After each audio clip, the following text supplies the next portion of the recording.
scheduled to start on August 11th.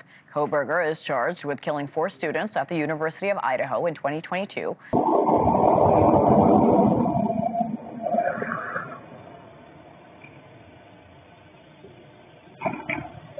Video now released in the Idaho College murders. Surveillance showing confessed killer Bryan Kohberger's car circling the neighborhood the night of the murders. What it reveals. Dog barking is probably the most consistent noise on that video. This is 35. Oh, it's 35? It is, yeah. So you go about 41? Yeah, 43 was what the radar said. Sure. While I monitored the investigation into the horrific murders of the University of Idaho students, I did not imagine the investigation would lead to the Commonwealth of Pennsylvania. Have already announced they have cleared the young man in the hoodie. In a quiet college town, 4 promising lives were brutally cut short. The killer? A criminology Ph.D. student, Bryan Kohberger. Tonight, we're diving deep into the story that shocked America. The Idaho 4 murders.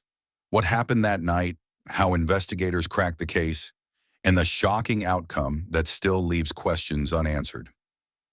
The night of the murders.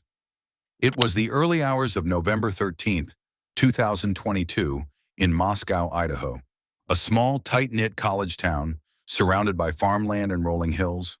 Inside an off-campus rental house on King Road lived 4 University of Idaho students, best friends Madison Mogan and Kaylee Goncalves, housemate Zana Kernodle, and Zana's boyfriend, Ethan Chapin. That Saturday night was like many others. The group had been out enjoying the weekend. Kaylee and Madison at a local bar called the Corner Club, Ethan and Zana at a fraternity party. They returned home around 1:45 a.m., but in the stillness of the night, tragedy struck. Sometime after 4 a.m., an intruder entered the house. Armed with a large military-style knife, the killer moved room to room. The attack was swift and merciless. Forensic reports later revealed the brutality, over 50 stab wounds in total, many to vital organs.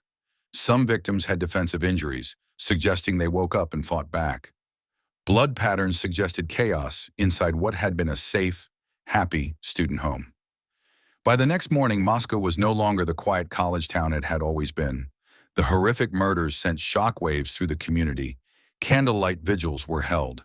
Social media flooded with rumors. Amateur sleuths dissected every detail online. Meanwhile, police faced intense pressure. Who could commit such a savage crime and why?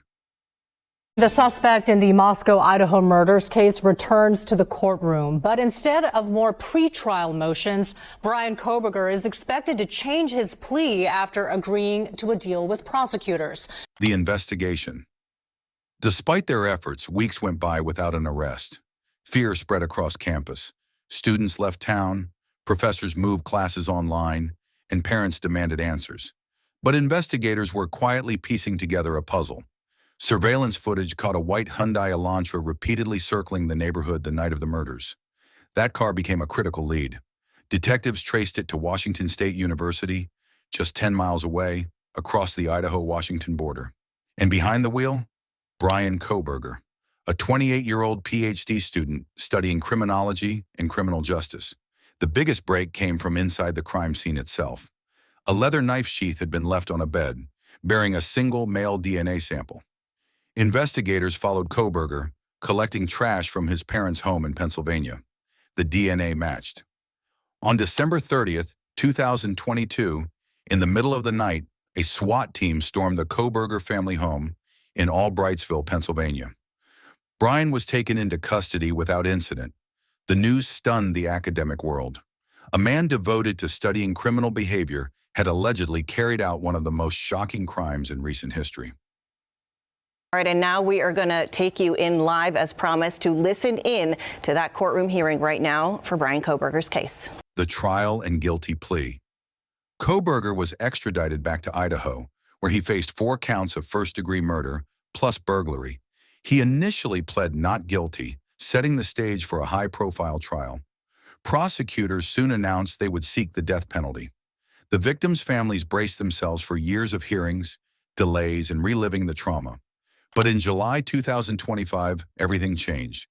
In a packed courtroom, with families watching closely, Bryan Kohberger changed his plea. he quietly admitted guilt to all charges. On July 23, 2025, he was sentenced to 4 consecutive life sentences without parole, plus additional years for burglary. He was also ordered to pay $270,000 in restitution. Decide whether or not to plead guilty. Yes. Are you pleading guilty freely and voluntarily? Yes. Given your choices, do you believe it's in your best interest to plead guilty? Yes. Have you discussed fully the matter of pleading guilty with your attorney, and are you satisfied with the advice you've received? Yes. During sentencing, heartbreaking impact statements were read aloud. Parents spoke of empty bedrooms, unfinished dreams, and lives stolen far too soon. Some asked for forgiveness, others for the harshest punishment possible. Through it all, Kohberger remained expressionless, offering no explanation for his actions. Justice, at least legally, was served, but the mystery of why lingered. Psychological profile. So who is Bryan Kohberger? Born in Pennsylvania, he struggled with weight and social acceptance as a teenager. Former classmates described him as awkward, sometimes cruel, and obsessed with controlling his diet and habits. Court documents later revealed chilling behavior. On Christmas Day 2022, just weeks after the murders, Kohberger downloaded files about more than 20 serial killers, including Ted Bundy and John Wayne Gacy. Experts believe his fascination blurred the line between academic research and personal obsession. Phone records revealed suspicious patterns. His device was switched off during the hours of the murders, then turned back on as he circled near the crime scene. Shortly afterward, he repeatedly called his mother. Investigators also discover his phone listed only 18 contacts, coldly labeled as mother, father, or generic nicknames. His defense team argued he was on the autism spectrum, suggesting difficulties with social interaction. But prosecutors countered that he was highly intelligent, manipulative, and fully aware of his crimes. What was his motive? Jealousy? A desire for control? Or was it an attempt to prove himself smarter than the system? No clear answer has ever been given. Has now been scheduled for later this week to determine if the crime scene photos will be blocked permanently. Remember, some have already come out, but there are more that were about to be released, and the families are just heartbroken by all of this, and they want to stop it, and that's why they're suing now. And after Bryan Kohberger was sentenced to life in prison for the killings, the Moscow Police Department, they released nearly 200 photos taken inside the off-campus house. Life behind bars and the leaked video. After sentencing, Kohberger was transferred to Idaho Maximum Security Institution. There, he spends 23 hours a day in solitary confinement. Reports suggest he's isolated for his own protection. Fellow inmates taunt him, calling him names like killer and psycho. His meals are passed through a slot. His world has shrunk to a cell no larger than a parking space. But in August 2025, a disturbing twist hit headlines again. A video surfaced online, allegedly filmed inside Kohberger's cell. It showed a man pacing, his hands appearing stained red. Some insisted it was real footage smuggled out of prison. Others argued it was AI-generated, a deep fake designed to stir controversy. The Idaho Department of Corrections launched an internal investigation, but the clip went viral, reigniting debates and putting Kohberger back in the spotlight.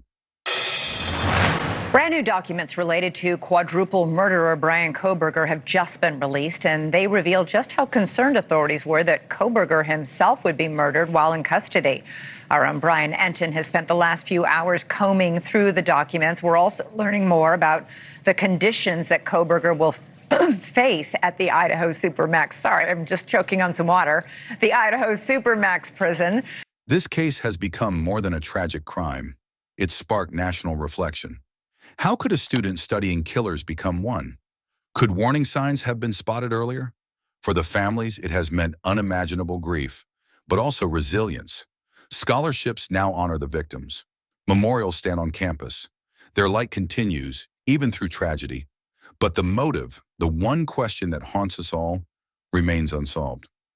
Bryan Kohberger has never revealed what drove him to kill.